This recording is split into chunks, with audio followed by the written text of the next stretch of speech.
আসসালামু আলাইকুম ওয়া রাহমাতুল্লাহি ওয়া বারাকাতুহু। বিসমিল্লাহির রহমানির রহিম। আলহামদুলিল্লাহি রাব্বিল আলামিন ওয়াস সালাতু ওয়াস সালামু আলা সাইয়্যিদিল আমবিয়াই ওয়াল মুরসালিন ওয়া আলা আলিহি ওয়া আসহাবিহি আজমাইন। আলহামদুলিল্লাহ, আল্লাহ সুবহানাহু ওয়া তাআলা দরবারে অসংখ্য শুকরিয়া, যিনি আমাদেরকে সলাতুল মাগরিব বা জামাআত আল্লাহর ঘর মসজিদে আদায় করার তৌফিক দান করেছেন এবং সলাত আদায়ের পরে পৃথিবীর শ্রেষ্ঠতম মজলিস কোরআনের মজলিস, সেই মজলিসে আমাদেরকে বসার তৌফিক দান করেছেন। এজন্য শুকরিয়া আদায় করি, বলি আলহামদুলিল্লাহ। প্রিয় নবীজির উপরে সলাত এবং সালাম পেশ করি, বলি সাল্লাল্লাহু আলাইহি ওয়াসাল্লাম। সম্মানিত হাজরিন, আল্লাহ সুবহানাহু ওয়া তাআলা আমাদেরকে পৃথিবীতে পাঠিয়েছেন খুবই অল্প সময়ের জন্য এবং নেক আমল করার জন্য। যদি আমরা নেক আমল করি, আল্লাহ সুবহানাহু ওয়া তাআলা দুনিয়াতেও আমাদেরকে সম্মানজনক জীবন দান করবেন, পবিত্র জীবন দান করবেন, পরকালেও তিনি আমাদেরকে সম্মানিত করবেন। তো আমি যদি পবিত্রভাবে জীবন যাপন করতে চাই, আল্লাহর দেখানো পথে চলতে চাই, তো আল্লাহর দিন জানার কোনো বিকল্প নেই। তো সেজন্য আমাদের এই মসজিদে সাপ্তাহিক তাফসিরুল কোরআন প্রোগ্রামের আয়োজন, যাতে আমরা আল্লাহর কালাম জানতে পারি, বুঝতে পারি এবং সেই অনুযায়ী আমল করতে পারি। আল্লাহ আমাদের সকলকে তৌফিক দান করুন, আমিন। আল্লাহ সুবহানাহু ওয়া তাআলা ইরশাদ করছেন, আউযু বিল্লাহি মিনাশ শাইতানির রাজীম, বিসমিল্লাহির রহমানির রহিম।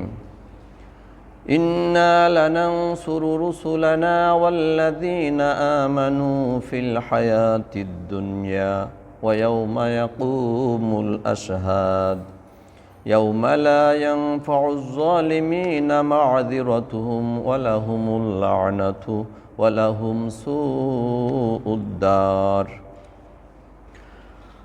হতাশ হওয়ার কিছু নেই। আল্লাহ সুবহানাহু ওয়া তাআলা ইরশাদ করছেন, নিশ্চয় আমি আমার রসুলগণকে এবং যারা মুমিন, যারা বিশ্বাসী, তাদেরকে আমি এই দুনিয়ার জীবনেও সাহায্য করব এবং যেদিন সাক্ষীরা দাঁড়িয়ে যাবে সেদিনও আমি তাদেরকে সাহায্য করব। সুবহানাল্লাহ। আল্লাহ তার রসুলগণকে এবং যারা ইমানদার বান্দা তাদেরকে তিনি দুনিয়াতেও সাহায্য করবেন, পরকালেও সাহায্য করবেন। সুতরাং আমাদের হতাশ হওয়ার কিছু নেই, সংখ্যা কম দেখে হীনমন্যতায় ভোগার কিছু নেই। তো আজকে আমাদের নির্ধারিত যে সূরাতুল লাহাব, পবিত্র কুরআনুল কারীমের একদম শেষের দিকে ছোট্ট একটি সূরা, এই সূরার তাফসীর নিয়ে আমরা সংক্ষেপে আলোচনা করব ইনশাআল্লাহ। ওমা তাওফীকি ইল্লা বিল্লাহ আলাইহি তাওয়াক্কালতু ওয়া ইলাইহি উনীব। যেহেতু সময় কম, আমরা ভূমিকা বেশি না করে আমরা মূল আলোচনায় চলে যাচ্ছি। প্রথমে আমরা সূরা লাহাবটা একটু মশক করি, একবার পড়ি। আমি তেলাওয়াত করছি, আপনারাও মনে মনে তেলাওয়াত করেন। আউযু বিল্লাহি মিনাশ শাইতানির রাজীম। বিসমিল্লাহির রহমানির রহিম। تبت يدا أبي لهب وتب ما أغنى عنه ماله وما كسب سيصلى نارا ذات لهب وامرأته حمالة الحطب في جيدها حبل من مسد صدق الله العظيم। ইরশাদ হচ্ছে, আবু লাহাবের দুই হাত ধ্বংস হোক এবং সে নিজেও ধ্বংস হোক। তাব্বা মানে ধ্বংস হওয়া, ক্ষতিগ্রস্ত হওয়া। ইয়াদানে ছিল মূলত দুই হাত, ইয়াদুন মানে হাত, এখানে ইয়াদানে দ্বিবচন ব্যাকরণগত কারণে নুনটা পড়ে গেছে, এখানে ইজাফাত হয়েছে, ইজাফতের সময় নুন পড়ে যায়, তাসনিয়ার নুন। সেই হিসাবে ইয়াদা অর্থাৎ দুই হাত, আবু লাহাবের দুই হাত কি হোক, ধ্বংস হোক, অতাব, এবং সে নিজেও ধ্বংস হয়ে যাক। মা আগনা আনহু মালুহু ওয়া মা কাসাব, তার ধন সম্পদ কোনো উপকারে আসেনি। ওমা কাসাব, এবং সে যা উপার্জন করেছে তাও কোনো উপকারে আসেনি, আসবে না। কারণ তার কর্মপ্রচেষ্টা যে ধরনের, তাতে তার ধন সম্পদও কোনো উপকারে আসবে না, সে যা উপার্জন করছে তাতেও তার কোনো উপকার হবে না। সায়াসলা নারান যাতা লাহাব, সে অচিরেই লেলিহান আগুনে প্রবেশ করবে। লাহাব মানে আগুন, লাহাব মানে কি, আগুন, অগ্নিশিখা। সূরা লাহাব কেন, আবু লাহাব তার নাম হয়েছে কেন আমরা জানবো ইনশাআল্লাহ। ওয়ামরাতু, শুধু সে একা প্রবেশ করবে না, তার স্ত্রীও তার সাথে প্রবেশ করবে। কারণ সেও যেমন দুষ্কৃতিকারী ছিল, আর তার স্ত্রীও তার সাথে সমানভাবে সহযোগী ছিল, সে তার সহকারিণী ছিল। হ্যাঁ, সেই জন্য হাম্মালাতাল হাতব, সে লাকড়ি বহন করত। কি করত? লাকড়ি, কাঠ, ইন্ধন, এগুলো সে বহন করত। ফি জিদিহা হাবলুম মিন মাসাদ, আর তার গলায় আছে পেঁচানো রশি, খেজুর গাছের একটা অংশ দিয়ে পেঁচানো যে রশি, তাই তার গলায় পেঁচানো রয়েছে। তো এটা সরল অনুবাদ। আমরা এবার তাফসীরের দিকে যাব। প্রথমত আমরা জানি সহিহুল বুখারীতে এসেছে, হযরত আব্দুল্লাহ ইবনে আব্বাস রাদিয়াল্লাহু আনহু বর্ণনা করেছেন, রাসূলুল্লাহ সাল্লাল্লাহু আলাইহি সাল্লামের উপরে যখন আল্লাহ সুবহানাহু ওয়া তাআলা এই আয়াত নাযিল করলেন, ওয়ানযির আশীরাতাকাল আকরাবিন, তোমার নিকট আত্মীয় যারা আছে, নিকট প্রতিবেশী যারা আছে, নিকটতম যারা আছে, তাদেরকে তুমি কি করো, সতর্ক করো, সাবধান করো। কারণ তারা যদি পথভ্রষ্ট হয়ে যায়, এই বিপদগামিতার মধ্যেই থাকে, হিদায়াত না পায়, তারা তো বিপদের মধ্যে পড়ে যাবে, মহা শাস্তির মধ্যে পড়ে যাবে। এই আয়াত নাজিল হওয়ার পরে আল্লাহ নবী সাল্লাল্লাহু আলাইহি ওয়াসাল্লাম দাওয়াত দিতে বের হলেন। তিনি বাতহা নামক স্থানে যে একটা উঁচু পাহাড়ে আরোহণ করলেন, আরেক বর্ণনা আছে সাফা পাহাড়ের উপরে উঠলেন। উঠে তিনি আরবের যে ভাষাগত যে বিষয় রয়েছে, যেমন ইয়া সবাহা, ইয়া সবাহা, সে সকালের বিপদ, সকালের বিপদ, এই কথা বলে তারা বিপদ সংকেত দিত। কোনো বিপদের কোনো এরকম বিষয় হলে, ভয়ের কোনো বিষয় হলে এই শব্দ তারা ব্যবহার করত। তো রাসূলুল্লাহ সাল্লাল্লাহু আলাইহি ওয়াসাল্লাম সেই শব্দ দিয়েই তাদেরকে সাবধান করতে চাইলেন, তাদের দৃষ্টি আকর্ষণ করতে চাইলেন। তো এই আওয়াজ শুনে কুরাইশদের নেতৃস্থানীয় যারা ছিল তারা সবাই পাহাড়ের পদদেশে এসে জড়ো হয়ে গেল। আল্লাহর নবী সাল্লাল্লাহু আলাইহি ওয়াসাল্লাম এবার বললেন, আমি যদি তোমাদেরকে বলি সকালে অথবা সন্ধ্যায়, সকালে অথবা সন্ধ্যায় তোমাদের উপর শত্রু আক্রমণ করবে। আরেকটি বর্ণনায় এসছে যে আমি যদি বলি এই পাহাড়ের পিছনে শত্রু লুকায়িত আছে, তোমাদের উপরে কি করবে, আক্রমণ করবে, তোমরা কি আমার কথা বিশ্বাস করবে? আল্লাহ নবী সাল্লাল্লাহু আলাইহি সাল্লামের এই কথা শুনে তারা বলে, হ্যাঁ অবশ্যই বিশ্বাস করব, কারণ আমরা তো কখনো তোমাকে মিথ্যা বলতে শুনি নাই। সুবহানাল্লাহ। কাফিররা বলছেন কি, সার্টিফিকেট দিচ্ছেন যে আমরা তোমাকে কখনোই মিথ্যা বলতে শুনি নাই, তুমি সবসময় সত্য কথা বলো, সত্যবাদী, তুমি আলামিন, বিশ্বস্ত। এমন বিশ্বস্ত, এমন বিশ্বাসী, এমন সত্যবাদী যিনি, তিনি এবার যখন বলছেন তোমরা এক আল্লাহর দাসত্ব করো, তোমরা কি করো, এক আল্লাহর দাসত্ব করো, আল্লাহর সাথে কাউকে শরীক করো না। এই কথা বলার সাথে সাথেই আবু লাহাব বলে উঠল কি, তোমার ধ্বংস হোক, তোমার কি হোক, তাব্বাল্লাকা, তোমার ধ্বংস হোক, তুমি ধ্বংস হয়ে যাও। এই কথা বলার জন্য আমাদেরকে ডেকেছ? আমরা মনে করেছিলাম না জানি তুমি কোন গুরুত্বপূর্ণ কথা বলবে, আর এখন দেখছো তুমি উল্টাপাল্টা কথা বলছো। এটা তার কাছে পছন্দ হয়নি। এই যে তিনি বললেন মুহাম্মদ তুমি ধ্বংস হও, ক্ষতিগ্রস্ত হও, সাথে সাথে আল্লাহ সুবহানাহু ওয়া তাআলা নাজিল করে দিলেন এই সূরা যে মুহাম্মদ ধ্বংস হবে না, ধ্বংস হবে কে? আবু লাহাব ধ্বংস হবে। কি কারণে? মুহাম্মদ সাল্লাল্লাহু আলাইহি সাল্লামের কথা অস্বীকার করার কারণে, অমান্য করার কারণে। সম্মানিত হাজরিন, তাফসীরের মধ্যে আবু লাহাব রাসূলুল্লাহ সাল্লাল্লাহু আলাইহি সাল্লামের চাচা। কে? রাসূল সাল্লাল্লাহু আলাইহি সাল্লামের চাচা, আপন চাচা।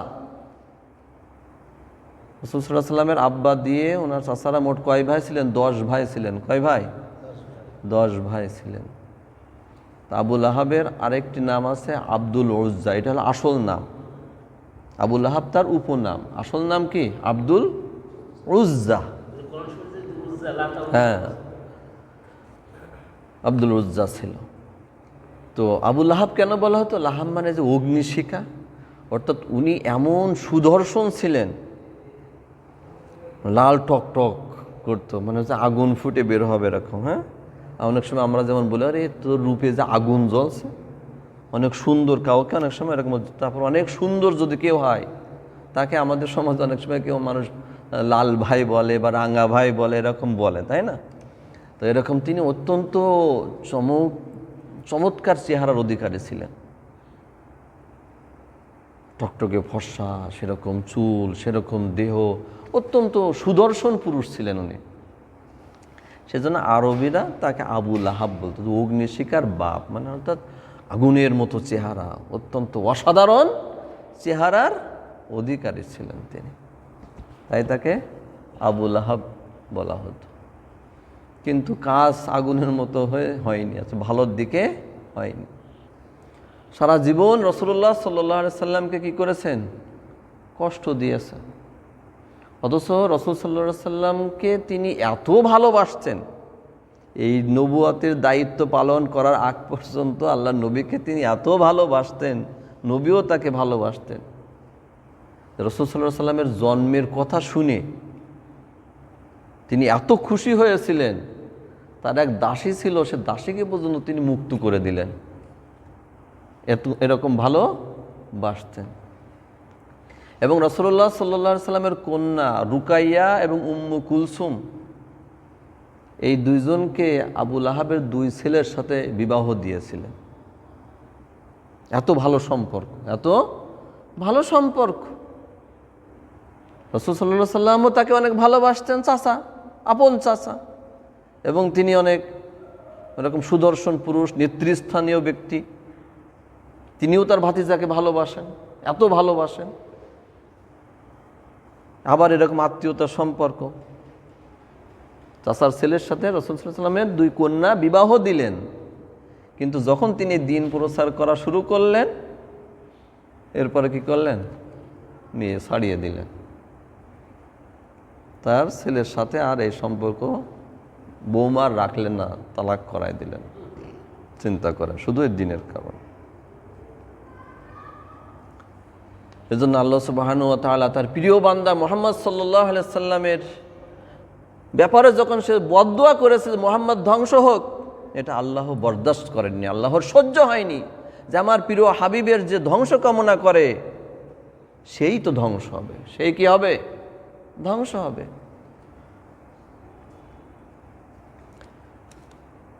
হাদিস শরীফে আরো আছে, মুসনাদ আহমদের মধ্যে বর্ণনা আছে, হযরত রবিয়া বিন ইবাদ আদ-দাইলি তিনি এরকম বর্ণনা করছেন। তিনি ইসলাম গ্রহণ করেন, গ্রহণ করার পরে পূর্বের স্মৃতিচারণ করতে যেয়ে বলছেন যে আমি একবার দেখলাম বাজারের মধ্যে মুহাম্মদ সাল্লাল্লাহু আলাইহি সাল্লাম এইভাবে মানুষকে দাওয়াত দিচ্ছেন যে তোমরা এক আল্লাহর দাসত্ব করো, লা ইলাহা ইল্লাল্লাহ দাওয়াত দিচ্ছেন, তোমরা আল্লাহর সাথে কাউকে শরীক করো না, এভাবে দাওয়াত দিচ্ছেন। আর দেখে তার পিছনে ঠিকই একজন সুদর্শন, খুব সুন্দর, হ্যান্ডসাম, সুঠাম দেহের অধিকারী, চমৎকার একজন ব্যক্তি দাঁড়িয়ে আছে, চুল মাঝখান থেকে সীতা করা, সুন্দর চুলের অধিকারী, হ্যাঁ, এক কথা সুদর্শন পুরুষ। পরে সে ঠিকই বিরোধিতা শুরু করলো, না এর কথা বিশ্বাস করবে না, এ হলো বেদিন, এ লোকটা কি বেদিন, মিথ্যুক, তার কথা তোমরা বিশ্বাস করবে না।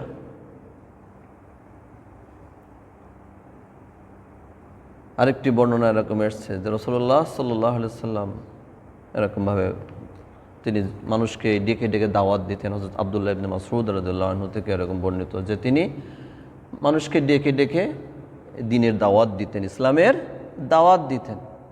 যেখানেই দাওয়াত দিতেন আবু লাহাব সেখানে যেই উপস্থিত, যে তিনি মুহাম্মদ সাল্লাল্লাহু আলাইহি ওয়াসাল্লামের বিরোধিতা করা শুরু করতেন এবং বলতে, মিথ্যুক, এই মিথ্যুক, মিথ্যাবাদী, তোমরা এর কথা শুনবে না, তোমরা তোমাদের দিন থেকে এ ফিরাই দিতে চাই, লাত মানাত উজ্জা এদের ধর্ম থেকে তোমাদেরকে বিপদগামী করতে চাই।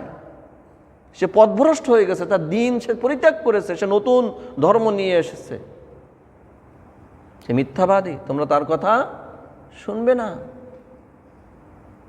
যখন এই সূরা নাজিল হয়ে গেল, মুহাম্মদ সাল্লাল্লাহু আলাইহি ওয়াসাল্লামের ব্যাপারে ধ্বংস কামনা করলো, আল্লাহ এই সূরা নাজিল করে দিলেন।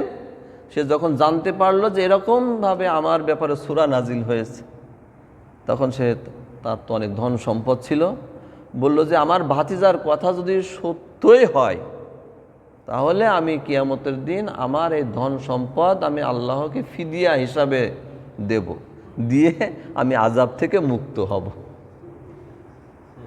আমি আযাব থেকে কি হব, মুক্ত হব।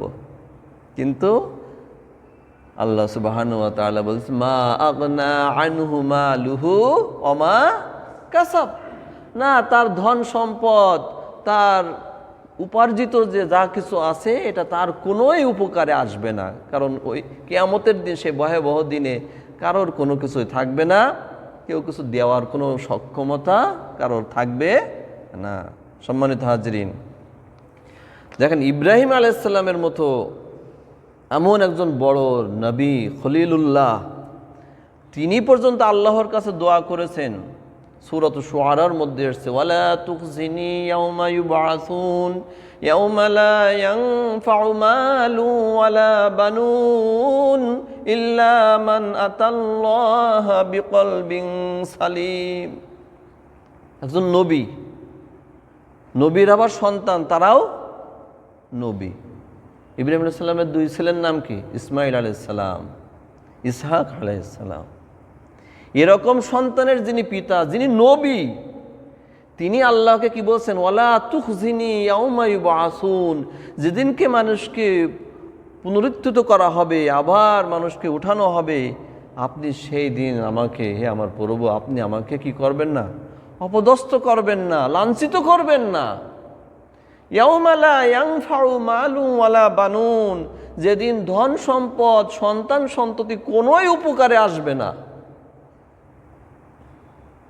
যেদিন ধন সম্পদ, সন্তান সন্ততি কোনোই উপকারে আসবে না। কিন্তু নবী আল্লাহকে বলছেন যে আল্লাহ সেই দিন আপনি আমাকে লাঞ্ছিত করবেন না। সেখানে যারা দিনের বুঝ নেই, জ্ঞান নেই, তারা এরকম হঠকারিতামূলক কথা বলতে পারে যে আমি আল্লাহকে এরকম আমার ধন সম্পদ ফিদিয়া দেব, দিয়ে আমি আমার আযাব থেকে বাঁচব। কি আহাম্মক! আল্লাহ এখানে বলছেন, ইল্লা মান আতাল্লাহা বিকলবিন সালিম, যে তার সুস্থ হৃদয় নিয়ে আল্লাহর কাছে আসবে, সেই সেদিন কি পাবে? মুক্তি পাবে। আল্লাহ তাকে মাফ করে দিবেন, আল্লাহ তাকে জান্নাতে দাখিল করবেন। যে সুস্থ হৃদয় নিয়ে আসবে। সুস্থ হৃদয় কি? যে হৃদয়ে অহংকার নেই, যে হৃদয়ে হিংসা নেই, দিনের কথা, আল্লাহ এবং আল্লাহর রাসূলের কথা শুনলেই মেনে নিতে পারে, অস্বীকার করে না, প্রত্যাখ্যান করে না। আল্লাহ এবং আল্লাহ রাসূলের বিরোধিতা যে করে না, মেনে নেয়। আর যারা বিরোধিতা করবে, এই ধন সম্পদ তাদের কোনোই কাজে আসবে না। যারা আল্লাহ এবং আল্লাহ রাসূলের বিরোধিতা করবে, এরকম আবু লাহাব যেভাবে করেছিল, তার স্ত্রী, তার নাম কি? আবু লাহাবের স্ত্রীর নাম উম্মে জামিল। তার নাম কি?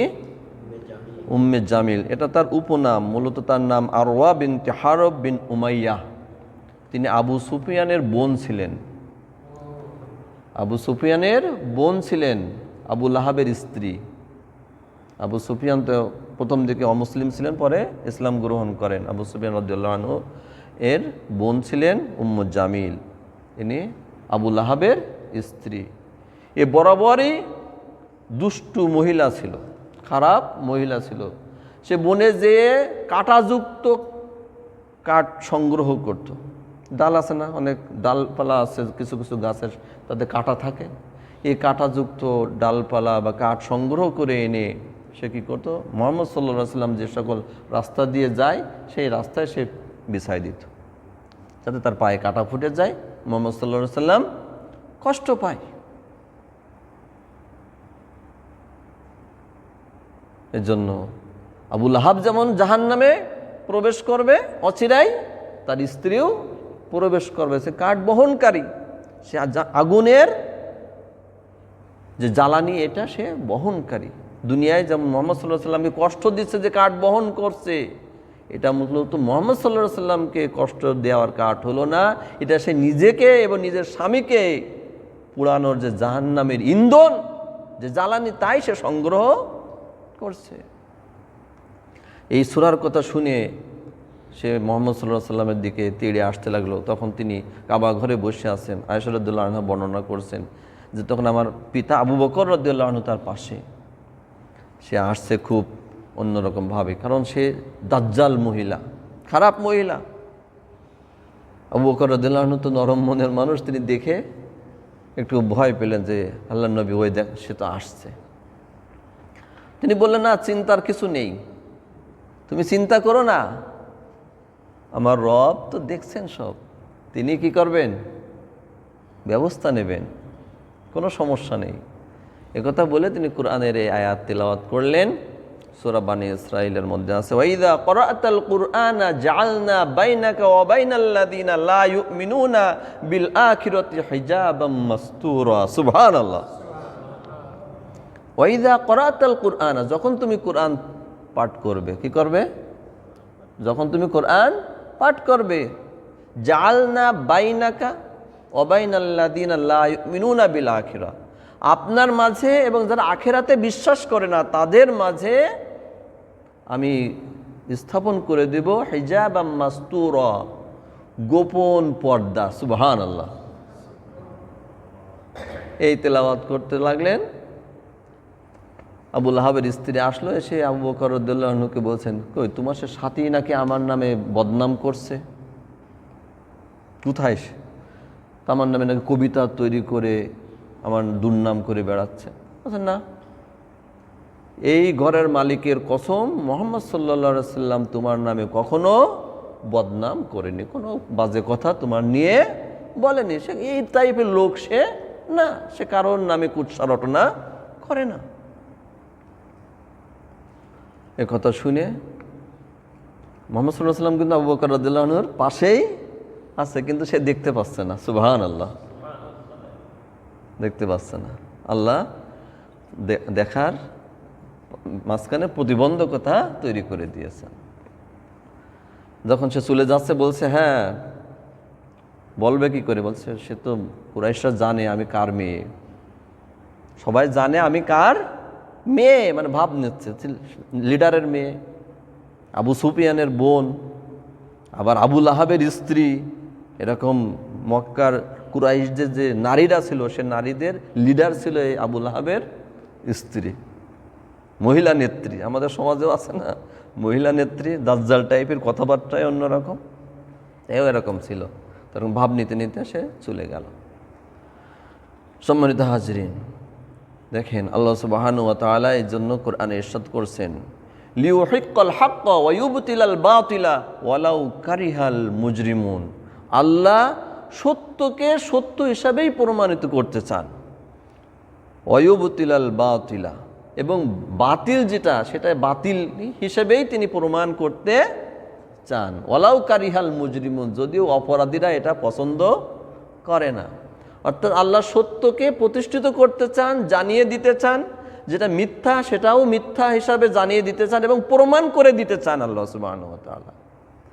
কিন্তু বাতিলরা এটা কখনো পছন্দ করে না, কারণ বাতিলরা চায় বাতিলটাকে প্রতিষ্ঠিত করতে, মিথ্যাটাকে সত্য বলে চালিয়ে দিতে চায় আর সত্যটাকে মিথ্যা বলতে চায়। যেমন আবু লাহাব করেছে, তার স্ত্রী করেছে।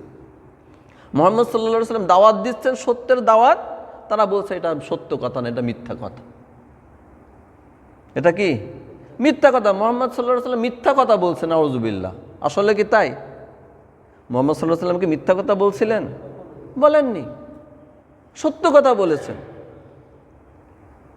তো যারা সত্যের বিরোধিতা করবে, সত্যের বিপক্ষে যাদের অবস্থান নেবে, তাদের যতই পদ থাক, ক্ষমতা থাক, অর্থ সম্পদ থাক, দুনিয়ায় মর্যাদা দেখা যাক না কেন, কোনো কিছুই তার কোনো উপকারে আসবে না। শেষ পরিণতি তার লাঞ্ছনা দিয়েই হবে, সে অপমানিত অপদস্থ হবেই।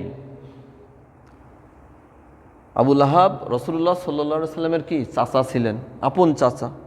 আবু জাহাল কি ছিলেন? রাসূলুল্লাহ সাল্লাল্লাহু আলাইহি সাল্লামের আপন চাচা। নাম কি? আবুল হিকাম। তার আসল নাম কি? আমর বিন হিশাম। এই কুনিয়া ছিল আবুল হিকাম। আবু জাহালের আসল নাম কি? আমর বিন হিশাম। আমর বিন হিশাম। আর উপনাম হলো আবুল হিকাম ছিল। কি ছিল? বুদ্ধির বাপ, মানে জ্ঞানী ব্যক্তি। কিন্তু একটা পর্যায়ে যে তার নাম হলো কি? আবু জাহাল, মূর্খর বাপ। কিসের বাপ? মূর্খদের বাপ, অজ্ঞ। কারণ তার বুদ্ধি ভালো কাজে ব্যবহার হয়নি। সম্মানিত হাজরিন, একটি বিষয় আপনাদেরকে আমি দৃষ্টি আকর্ষণ করতে চাচ্ছি। দেখেন, রাসূলুল্লাহ সাল্লাল্লাহু আলাইহি সাল্লাম এরকম নবী, তার আপন চাচা ঈমান আনলো না, ভাতিজার কথা শুনলো না, তারা দুনিয়ায় সম্মানিত হয়েছে না অপমানিত হয়েছে? আবু জাহেলের নামে কোনো বই রচিত হয়েছে? তার নামে কারণ নাম রাখতে দেখে শুনেছেন আজ পর্যন্ত? আবু লাহাবের নামে নাম রাখতে শুনেছেন? সে মুসলমান হোক অমুসলমান হোক। তাহলে এটাও দেখেন আল্লাহর পক্ষ থেকে বিশেষ অপমানের ব্যবস্থা, বিশেষ অপমানের ব্যবস্থা দুনিয়ার থেকেই। আবার দেখেন হযরত ইব্রাহিম আলাইহিস সালাম, তার পিতা আজর, সে ছেলের কথা শুনেনি, তার নবুয়াত বিশ্বাস করেনি। সে কি হতে পারেনি? সে সুসংবাদ প্রাপ্ত বান্দাদের অন্তর্ভুক্ত হতে পারেনি, যদিও নবীর পিতা। সে তারকে কি করা হবে না? ক্ষমা করা হবে না। আল্লাহ জানেন। নবী দোয়া করতে গেছেন, থামিয়ে দিয়েছেন।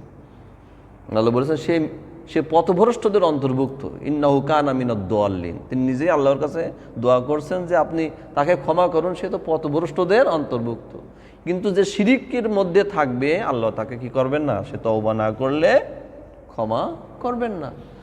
অর্থাৎ ইসলাম এমন জীবন ব্যবস্থা, কারোর পরিচয় দিয়ে পার পেয়ে যাওয়ার কোনো সুযোগ নেই। নিজের ঈমান এবং আমল না থাকলে, ঈমান এবং আমল না থাকলে, ন্যূনতম ঈমান না থাকলে কেউ তার জন্য কোনো সুপারিশ করবে না, কারোর সুপারিশে কোনো কাজ হবে না। নূহ আলাইহিস সালামের ছেলে ছিল, ঈমান আনেনি। কিনান, হ্যাঁ, কিনান, হ্যাঁ, নবীর ছেলে। এ কথা বলার সুযোগ নেই যে আমি নবীর ছেলে, আমাকে মাফ করে দাও, আমি জান্নাতে চলে যাব। আল্লাহর কাছে এইসব চলবে না। দুনিয়ায় চলে আমি মন্ত্রীর ছেলে, আমি এমপির ছেলে, আমি ডিসির ছেলে, আমি এসপির ছেলে, অনেক অপরাধ করেও পার পেয়ে যাওয়া যায়। কিন্তু আখেরাতে পার পাওয়ার কোনো সুযোগ নেই। কারোর পরিচয় দিয়ে কোনো কাজ হবে না। যার যার আমল নিয়ে, ঈমান এবং আমল নিয়েই আল্লাহর দরবারে উপস্থিত হওয়া লাগবে। সম্মানিত হাজরিন, এর জন্য আল্লাহ সুবহানাহু ওয়া তাআলা এই সূরার মধ্যে এভাবে বলছেন যে হাম্মালাতাল হাতাব, আবু লাহাবকে যেভাবে আগুনে, লেলিহান আগুনে ফেলা হবে, পোড়ানো হবে, শাস্তি দেওয়া হবে, তার স্ত্রীও ওই জাহান্নামের ইন্ধন জ্বালানি সংগ্রহ করে করে তার স্বামীর ওই জাহান্নামে দেবে, যাতে আরও বেশি পড়ে, তার দিয়েই তাকে এইভাবে আরও শাস্তি করা হবে। আর তার গলায় যে রশি পেঁচানোর কথা বলা হচ্ছে, অর্থাৎ পরকালে তাকে এমন জাহান্নামে যে শিকল তাই পরিয়ে দেওয়া হবে, যেটা সূরা হাক্কার মধ্যেও আছে যে ফি সিলসিলাতিন যারউহা সাবউনা যিরাআন ফাসলুকু, 70 হাত বা 70 গজ লম্বা, যেটা তার গলায় পেঁচিয়ে দেওয়া হবে। আবার দুনিয়াতেও তার একটা সুন্দর হার ছিল, অনেক দামি একটা হার ছিল। সে বলতো, আমার এই হার বিক্রি করে আমি মুহাম্মদ সাল্লাল্লাহু আলাইহি সাল্লামের বিরোধিতায় আমি তার অর্থ ব্যয় করব। নাউযুবিল্লাহ মিন যালিক। আমার হার বিক্রি করে কি করব? মুহাম্মদ সাল্লাল্লাহু আলাইহি সাল্লামের বিরোধিতায় আমি সেটা ব্যয় করব। এবং সে বলল, মুহাম্মদকে এসে বলল মুজাম্মাম। কি বলল? নিন্দিত ব্যক্তি, নাউযুবিল্লাহ মিন যালিক, যে আমি মুজাম্মামের অস্বীকারী। মুজাম্মামের কি? অস্বীকারী, নাউযুবিল্লাহ। মুহাম্মদ নাম সবচেয়ে প্রশংসিত, তা না বলে মুজাম্মাম, যে নিন্দনীয় ব্যক্তি। আমি তাকে অমান্য করি, তার কথা আমি অমান্যকারী, আমি তার দ্বীনকে অস্বীকারী, এভাবে বলতে চাই। হঠকারিতা, সীমা লঙ্ঘন। প্রিয় ভাইরা আমার, দেখুন আল্লাহ সুবহানাহু ওয়া তাআলা এই সকল ঘটনা কেন এনেছেন? যেন পরবর্তীরা এর থেকে শিক্ষা নেয়, যে তারা স্বামী স্ত্রী মুহাম্মদ সাল্লাল্লাহু আলাইহি সাল্লামের বিরোধিতা করার কারণে, অস্বীকার করার কারণে, তার দ্বীনকে প্রত্যাখ্যান করার কারণে, তাকে মিথ্যাবাদী সাব্যস্ত করার কারণে তারা দুনিয়াতেও যেমন অপমানিত হয়েছে, লাঞ্ছিত হয়েছে, পরকালেও তারা মারাত্মকভাবে ক্ষতিগ্রস্ত হয়েছে। আল্লাহ সুবহানাহু ওয়া তাআলা সূরা আনফালের মধ্যে ইরশাদ করেছেন, ওমান ইউশাকিকিল্লাহা ওয়া রাসূলাহু ফাইন্নাল্লাহা শাদীদুল ইকাব। যে ব্যক্তি আল্লাহ এবং তার রাসূলের বিরোধিতা করবে, কি করবে? যে ব্যক্তি আল্লাহ এবং তার রাসূলের বিরোধিতা করবে, ফাইন্নাল্লাহা শাদীদুল ইকাব, আল্লাহ শাস্তি প্রদানে অত্যন্ত কি? কঠোর। অর্থাৎ তার জন্য কি আছে? কঠিন শাস্তি আছে।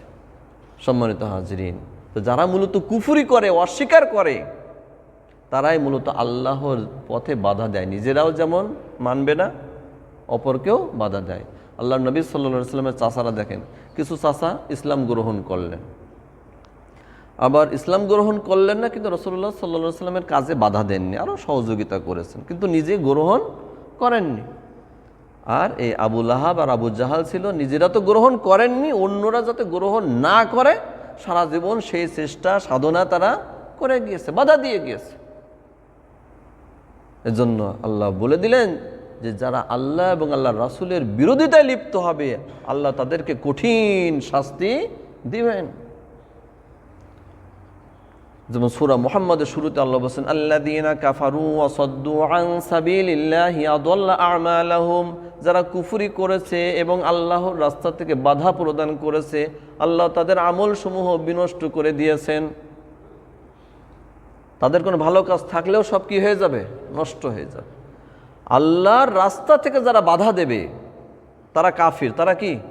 কাফির। কাফির ছাড়া আল্লাহর রাস্তা থেকে কেউ বাধা দেয় না। আল্লাহ বলে দিন, আল্লাযীনা কাফারু, যারা কুফরি করেছে, যারা কাফির, ওয়াসাদ্দু আন সাবিলিল্লাহ, এবং আল্লাহর রাস্তায় বাধা দান করেছে, আল্লাহ তাদের আমল বিনষ্ট করে দিবেন। সম্মানিত হাজরিন, এজন্য আল্লাহ সুবহানাহু ওয়া তাআলা সূরা মুজাদালার মধ্যে ইরশাদ করছেন, ইন্নাল্লাযীনা ইউহাদ্দুনাল্লাহা ওয়া রাসূলাহু উলাইকা ফিল আযাল্লিন। নিশ্চয় যারা আল্লাহ এবং তার রাসূলের বিরোধিতা করেছে, বিরুদ্ধাচরণ করেছে, ইন্নাল্লাযীনা, নিশ্চয় যারা, ইউহাদ্দুনাল্লাহা ওয়া রাসূলাহু, আল্লাহ এবং তার রাসূলের বিরুদ্ধাচরণ করেছে, উলাইকা ফিল আযাল্লিন, তারা লাঞ্ছিতদের অন্তর্ভুক্ত হবে। তারা কাদের অন্তর্ভুক্ত হবে? লাঞ্ছিতদের অন্তর্ভুক্ত হবে। সম্মানিত হাজরিন, আমাদের সমাজে আল্লাহ এবং আল্লাহর রাসূলের এই পথ থেকে বাধাদানকারী মানুষ আছে না নেই? মসজিদে এই যে বসবো আমরা, কি সুন্দর পরিবেশে আলোচনা করছি, এরকম আলোচনা করার ব্যাপারেও মাঝে মধ্যে হুমকি ধামকি আসে না? আসে না? বিভিন্ন মাহফিলের ব্যাপারে এরকম হুমকি ধামকি, 144 ধারা জারি, বিভিন্ন রকম বাধা আসে না? আসে না? আল্লাহ সুবহানাহু ওয়া তাআলা এই কথাও কোরআনে বলেছেন যে, ওমান আযলামু মিম্মান মানাআ মাসাজিদাল্লাহি আন ইউযকারা ফিহা ইসমুহু। সূরাতুল বাকারার মধ্যে আল্লাহ সুবহানাহু ওয়া তাআলা ইরশাদ করেছেন যে তার চেয়ে অধিক জালেম আর কে? যে আল্লাহর ঘর অর্থাৎ মসজিদ থেকে যারা বাধা দেয় এবং সেখানে যে আল্লাহর নাম স্মরণ হবে এটা থেকে যারা বাধা দেয়, তাদের সে অধিক জালিম আর কে হতে পারে।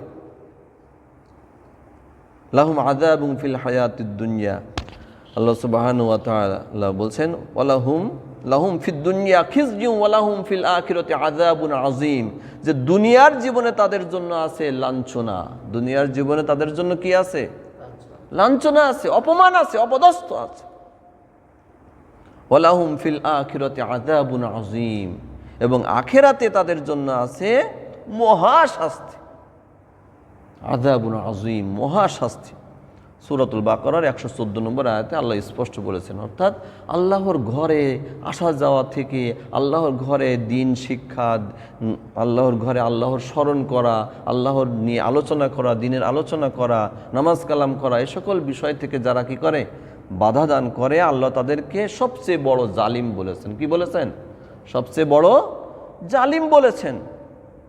এবং বলেছেন তাদের জন্য দুনিয়ায় লাঞ্ছনা আছে, আখিরাতে মহা শাস্তি আছে। সম্মানিত হাজরিন, সেই রাসূলুল্লাহ সাল্লাল্লাহু আলাইহি সাল্লাম থেকে আপনি দেখেন এবং আমাদের বর্তমান সময় পর্যন্ত দেখেন, যারা আল্লাহ এবং আল্লাহ রাসূলের বিরুদ্ধে অবস্থান নিয়েছে,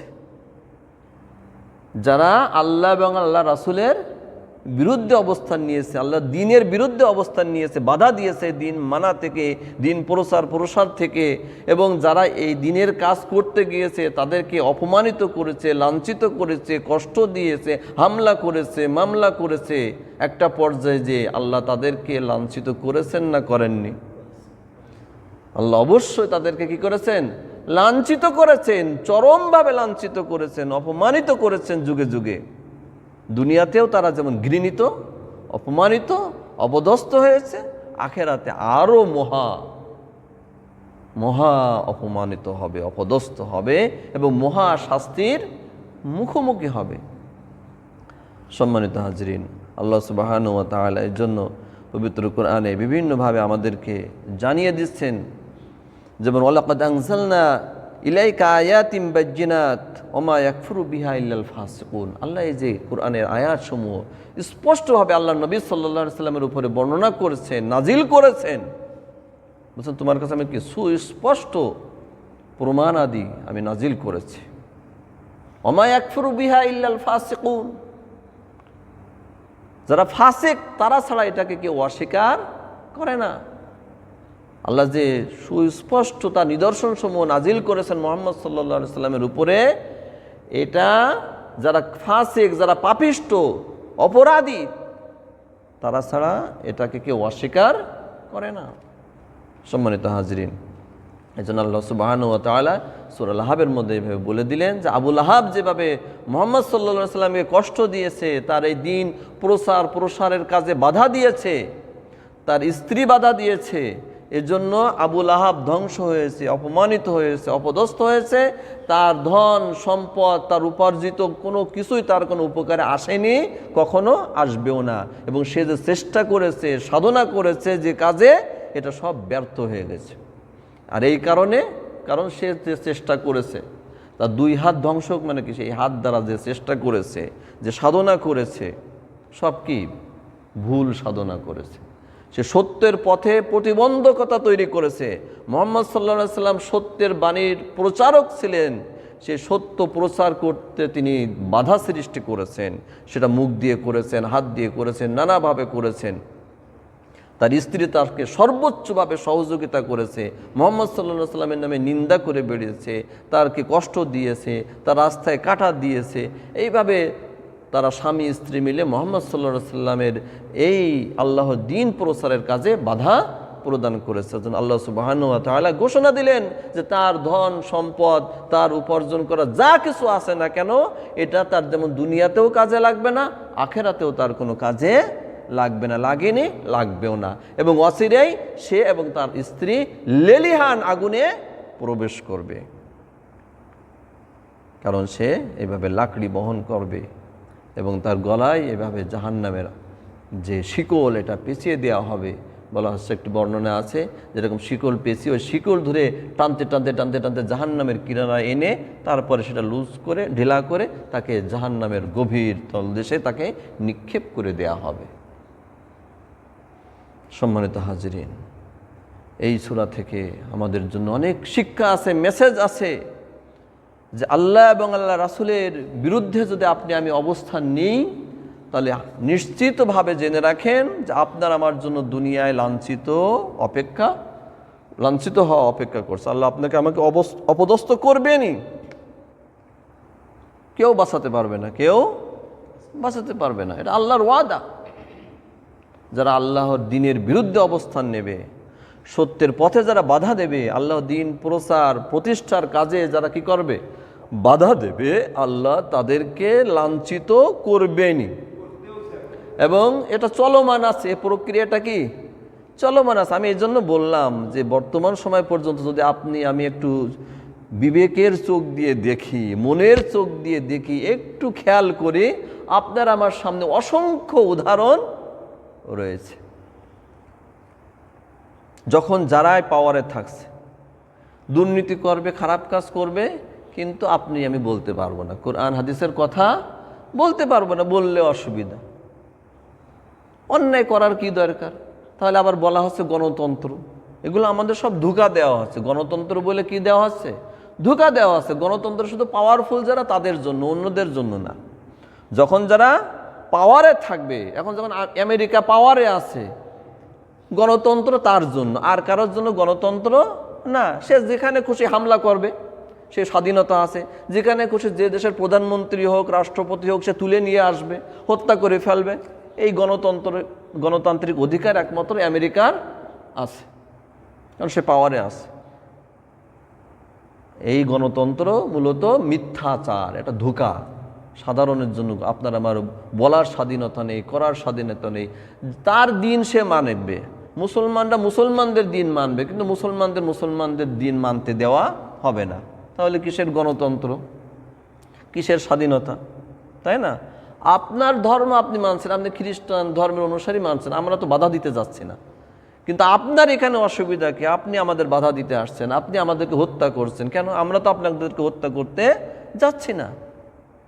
এইভাবে আমাদের সমাজেও এরকম মুসলিম নামধারী এরকমভাবে তারা যেমন ইসলামের উত্থান হোক চায় না, এক শ্রেণীর মানুষ এরকম আছে মুসলমান নাম বহন করে, কিন্তু তারাও ইসলাম যেখানে আছে তাদের অ্যালার্জি সেখানে আছে, ইসলামের বিরোধিতায় লিপ্ত আছে, মুসলমানদের বিরুদ্ধে ষড়যন্ত্রে লিপ্ত আছে। এই নামধারী মুসলমানরাই চায় না যে কোরআনের কথা বেশি হোক, কোরআনের মজলিস হোক, কোরআনের শিক্ষার প্রসার হোক। বিভিন্ন জায়গায় এত শিক্ষক দিতে পারে, কিন্তু কোরআনের শিক্ষক দিতে পারে না। এত সাবজেক্ট আমাদের সন্তানদেরকে পড়ানো হয়, 10টা 15টা 14টা 13টা এরকম বিভিন্ন ক্লাসে, এতগুলো সাবজেক্ট, কিন্তু কোরআন নামে কোনো সাবজেক্ট নেই। এটাও সুকৌশলে দিনের বিপক্ষে অবস্থান নেওয়া, দিন প্রতিষ্ঠা বা দিন প্রচার হোক এ কাজে বাধা দেওয়ার অন্তর্ভুক্ত কাজ, ঠিক কিনা? সম্মানিত হাজরিন, এই জন্য আল্লাহ সুবহানাহু ওয়া তাআলা কোরআনে যে এই সকল কথা বলেছেন, এটা যেন আমরা জানতে না পারি, বুঝতে না পারি। এই ব্যাপারে যারা কাজ করছে, চেষ্টা করছে, সাধনা করছে, তারা কি দিনের পথে বাধা দিচ্ছে না দিনের পথে সহযোগিতা করছে? তারা দিনের পথে স্পষ্টভাবে বাধা দিচ্ছে। এবং এরাও ওই আবু জেহেল, আবু লাহাবের উত্তর সুরি। তাদেরও যে পরিণতি হয়েছে, এদেরও ঠিক সেই পরিণতি হবে এবং হচ্ছেও। কয়েক বছর আগে, 2-3 বছর আগেও যারা প্রভাব প্রতিপত্তি ছিল, পাওয়ারফুল ছিল, যাদের প্রত্যেকটা কথায় অহংকার ঝরে পড়তো, আজ তারা কোথায় পালিয়েছে?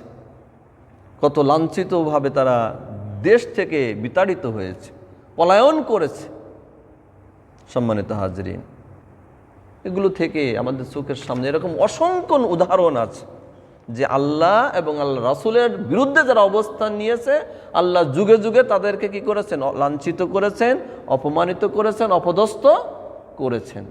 কিন্তু মানুষ দেখে, কিন্তু শিক্ষা গ্রহণ করে না। কেন করে না? কারণ তার দিলের উপরে ময়লা পড়তে পড়তে বড় আবরণ হয়ে গেছে। কেন আবরণ পড়েছে? কারণ সে কোরআন থেকে দূরে। সে কিসের থেকে দূরে? কোরআন থেকে দূরে। কোরআন যদি সে গ্রহণ না করে, এটা তো অন্তরের রোগের ঔষধ, অন্তরকে পরিশুদ্ধ করবে, পুত পবিত্র করবে। সেই জন্য আল্লাহ সুবহানাহু ওয়া তাআলা কোরআন দিয়েছেন, অন্তরের যাবতীয় ব্যাধি দূর করবে। কিন্তু সে ব্যাধি তো দূর করার চেষ্টা করছে না, এর থেকে তো সেবন করছে না, ঔষধ সেবন করছে না, হিদায়াত গ্রহণ করছে না, নূর গ্রহণ করছে না। তাহলে ওই মানুষ কিভাবে বুঝবে এটা সঠিক, এটা ব্যাঠিক?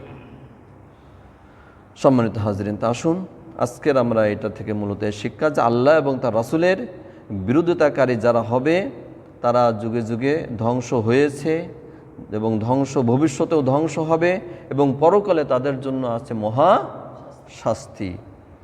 আর আরেকটি বিষয় যে ঈমান এবং আমল যদি না থাকে তো আপনার আমার কোনো সম্পদ, সন্তান, কোনো কিছুই আপনার আমার কোনো কাজে আসবে না। আমি যদি বেঈমান হয়ে মরি, আমার সন্তান যতই আমলওয়ালা হোক, পীর সাহেব হোক, অনেক বুজুর্গ হোক, নবী হোক, রাসূল হোক, তবুও আমার কোনো ফায়দা হবে না।